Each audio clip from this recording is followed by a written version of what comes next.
Well, triple-bladed lightsaber came from a dream I had one time. I dreamed that I was running through a field of strawberries and there was these big teddy bears chasing me, and there was too many of them to fight them with a double-bladed lightsaber. So I whipped out this triple-bladed lightsaber, and that was kind of the influence for that.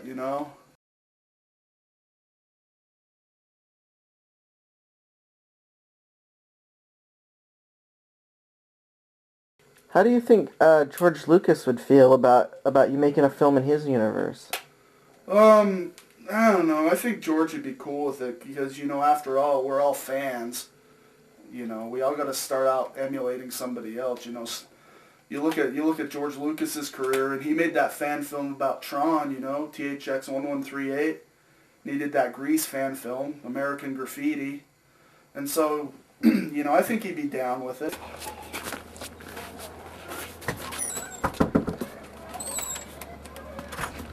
Hey! About time you guys got here. Let's make a movie! All right, yeah. Come on in. How we doing? We ready to make a motion picture? We are going to make the mother of all Star Wars fan films. In fact, it's not even a fan film. It's a tribute film. It's gonna blow your mind. It's gonna be better than anything you've ever seen before. And it's gonna be called Repo, the Rhodian Repo Man. Do you have a basic idea of storyline that you can give us? Yeah. What it's gonna be about is there's this Rhodian, right? Okay. And he's a repo man, and he has to go repossess this Gonk droid that's been taken over by the soul of Emperor Palpatine. So, what do we have here? I brought some scale model replicas to kind of give us an idea of what we're going to be dealing with. Check this out. Ah, Repo. Glad to see you. I have a little bit of business to talk with you about. If it's about the 59 Cutlass, I went and got that last week. No, I've got a bigger job for you. There's a Gonk droid, see? And he's got Palpatine's soul in him, and we need to repossess him because Lord knows we don't need that evil running around the galaxy. Okay, is that it? No, you're gonna need help on this one. You're gonna need a partner. This is Ichi, your partner. Ichi? Ichi. Okay. You know what? I'm not used to working with a partner. I don't want no partner. I don't never had no partner. And this is not a bad cop movie. You need to have a partner in this. You don't understand this type of evil. Well, we got a really good part for you. It's this Jawa. And he goes around and he repossesses droids and stuff. And what we want to know is how much it'll take to get you into this movie. $50,000. Okay. Where did you dig up that little kid to play the Jawa? He wants 50 grand. I don't have 50 grand. Do you have 50 grand? What I'm wondering is, what's a little kid gonna do with $50,000? Go out and buy a bunch of Pokemon or something? Well, I don't really want to drop it, but if you can't come up with the money and I can't come up with the money, we're gonna have to cut it. So, have you had a chance to read the script? What'd you think? And you know what your character's all about, huh? What I want you to do when you play this part is, I don't want you to think of Repo as a repo man, I want you to think of him as a guy who's got a goal and he will not be stopped. And if you pull this off, this could be really big for you. This could be like, imagine that you're Jennifer Connelly and this is your Labyrinth. This could be huge for you. I think the great thing about Gonks is that they're kind of a symbol of pacifism in the universe, Gonk, he's not out to hurt nobody. He's not out to give anybody a hard time. He just wants to, hang out.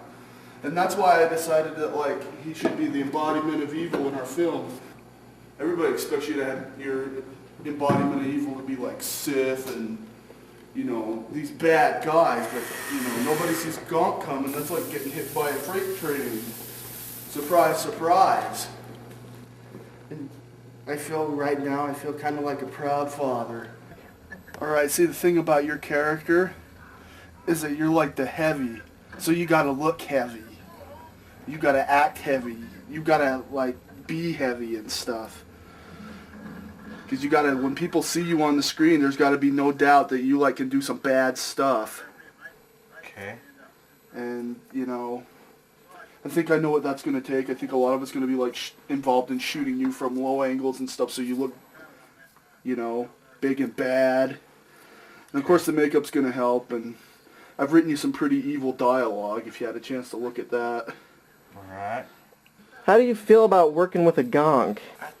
I think it might be pretty good. I mean, you know, it's a robot and there's not too much to it.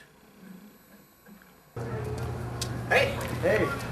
Well, how's it going? Good. I got our editor here, Jim Scott. He's going to be helping us out. He also is going to be doing the... Scotty. Yeah, he's going to be doing the editing and the camera. Okay, he's got all the equipment and everything? Yeah, he's got it all at his place. Okay. So, Well, let's get started. Really excited to go. Okay. Hold it. Can I talk to you for a minute, Nick? What's up? Dude, he's a Trekkie.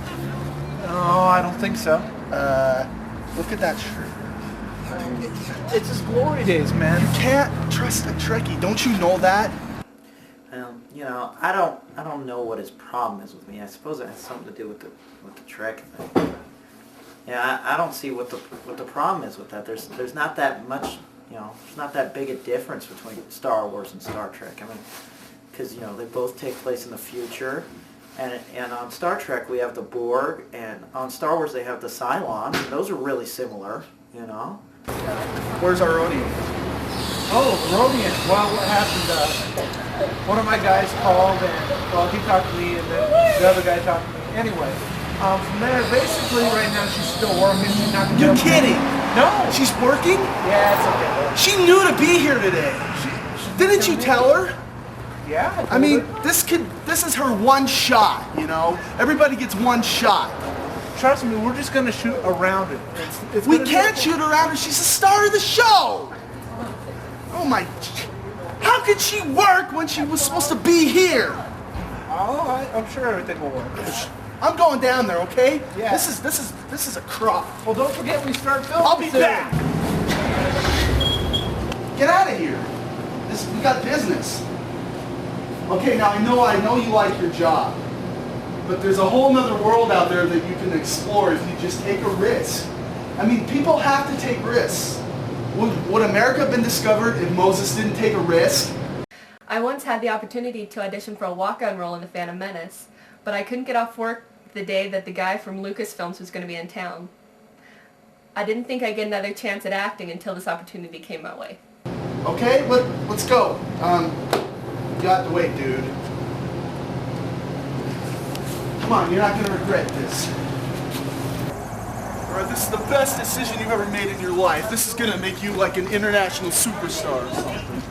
All we got to do is really, you know, make sure you got your performance nailed and I'll take care of the rest. And this is what we're going to do. You have come here and found the gonk, but the gonk's not by itself. The gonk's got help. And Neil's in a bad mood today, so he's really going to be able to pull off the evil thing. And I mean, let's roll, let's shoot it. All right, what I want you to do right here is you come out from around this corner and you hold up your lightsaber. Okay. Car! You were filming that.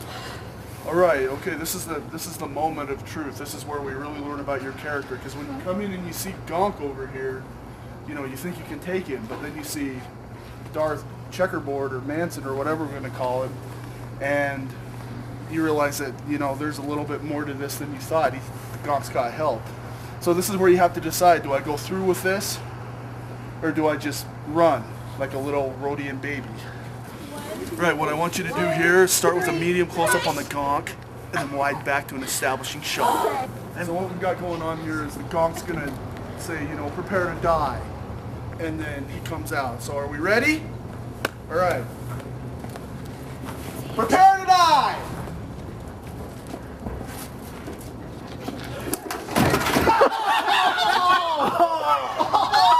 Okay, let's get him out out of the hole. Yeah. There you go, right there. All right, now this is the part where you find out that you and the Rhodian are old drinking pals, and you don't really want to kill him. You know, you've got fond memories of like hangovers and stuff, whatever. All right. And so you turn on your master, and you pick him up, and he's zapping you with force lightning. Okay, so what I want you to do is I want you to throw down your lightsaber, pick up the gonk, and then give it a second or two, and you're burning in hell. Ready? Okay. Okay. Action!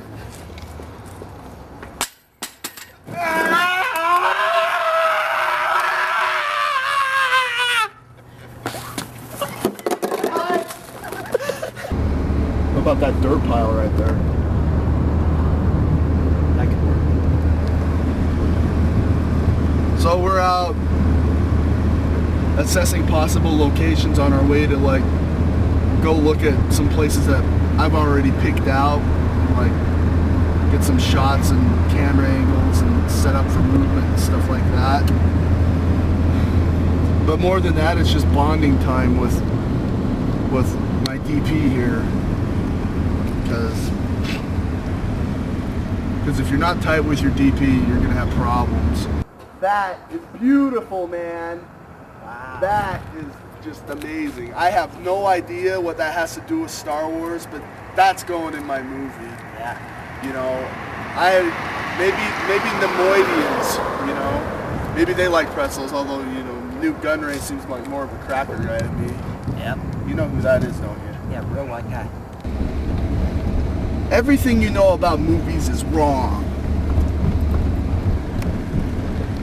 Because everything that you know about movies is coming from the wrong source.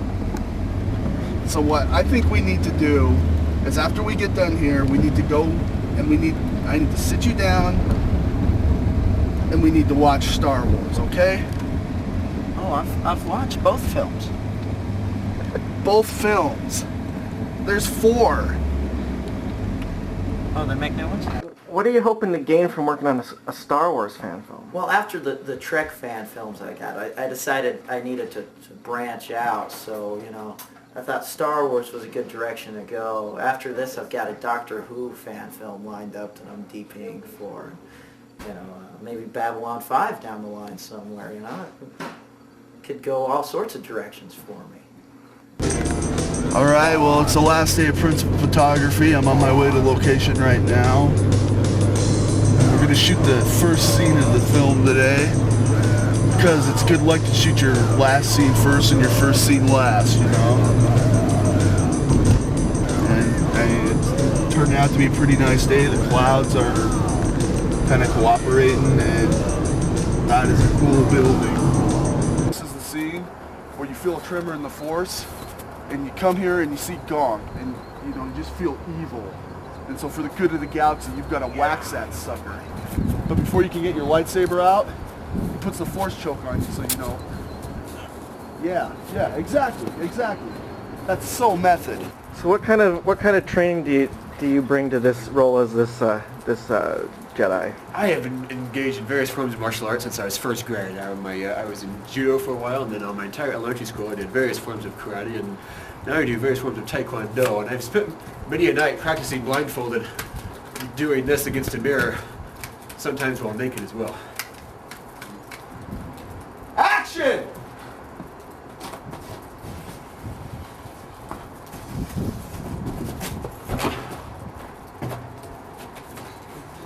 And now he's killing you!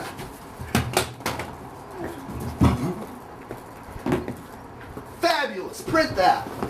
Alright guys, that's the end of principal photography on this picture. But thank you all for coming out, you know, and if we can find a way to get a wrap party out of our $4.15 we got left, you're all invited. So good job! Come on! Give yourself a slap on the back. I think post-production's going to go pretty well. I've done a couple films before. I don't know if I told you about Romulan High Schoolers in Love, or the Red Dwarf trilogy. You're not going to try to put the Star Trek Enterprise thing in our movie, are you? Oh, no. Klingon Kong when he climbed the top of the Empire State Building, and Jean-Luc in Love, and all of that stuff. This is a Star Wars film! I'm just saying that I have experience in film. Okay, The Jedi don't carry phasers. okay. Just thought I'd make sure you knew that. I'm aware that the Jedi carry blasters. Right. You know, I don't know why everybody has to have such a problem with me just because I'm a Trekkie. This is, you know, it's what I am. It's who I am. This is the way I've chosen to live my life. You know, just why can't they accept me? I just wish they'd stop giving me such a hard time. You know. All right, I've got some of the effect shots ready. See what you think of them. Okay. I found some places in here where I took a little bit of artistic license. I added a bit of my own flair, my own flavor to it, but I think you'll be happy with it. Okay. This is not too late to fix it if you messed it up. Oh no, it's easy to fix. Okay. We don't want to spoil the surprise here, so you want to turn that off? Okay. Isn't that great? Did I see Klingons in that? No, there were no Klingons. I swear, I saw like 5 Klingons. No. You know, I said no Klingons, that's 5. Can't you count? No. You can't count? Hang on. Yeah? Okay, I'll be there in a second. Alright, bye. I gotta go, somebody stole my car and left it at the landfill, so you finish up here and I'll talk to you in a few minutes, okay? Bye. This is where we find out, you know, if risking $60 to build a gonk droid was worth it. You know, and you especially gotta be careful being a Trekkie and everything, because you're going into the belly of the beast. Yeah, it's full of Star Wars. Yeah. What? All right, guys. I got everyone over there in the room. They're a little antsy. They're ready to go, but we got them assembled, so let's go. Just try not to say anything, okay? I've got a link section here. Okay. Well, I don't know. All right, everyone, I'd like your attention, please. We've got the makers of the film. They're here to debut the new episode of the fan film. Take it away, guys.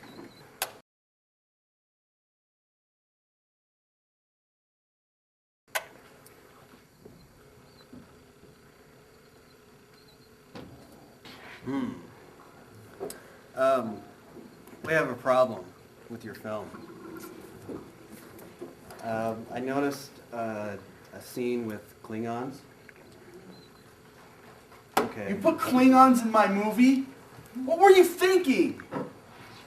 And you hired him. You are the one who's responsible for ruining this film. He's the one who's wiped our Yeah, budget. but you hired him. You paid him. Yeah, but he was supposed to be good. Well, you know, what did I tell you? Like, before we even started doing this thing, you never trust a Trekkie.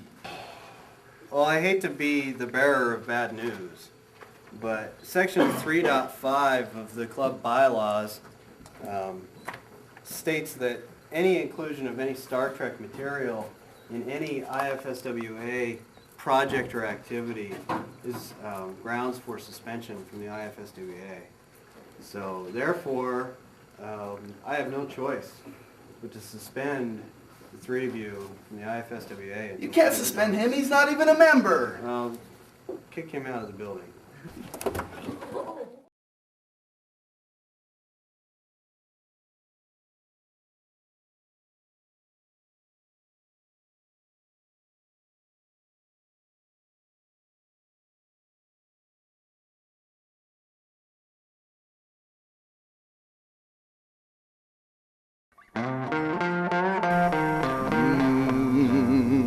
Yeah. I was riding a tauntaun across the snowy plain when this big bad wombat jumped out and caused me pain. 2-1-B put me in a tank full of back to juice. My face all beat up, my body broken, bruised. Seem like I've been in this back to tank all my life. But when I get out, I'm gonna make you my wife. It's all warm and wet in here. No, baby, that's nothing new. Woo, Lord, yeah. But I'm wrinkling up like a prune. I got the back to tank blues. Lord have mercy now, come help me. I just want to know what Wang Chung means.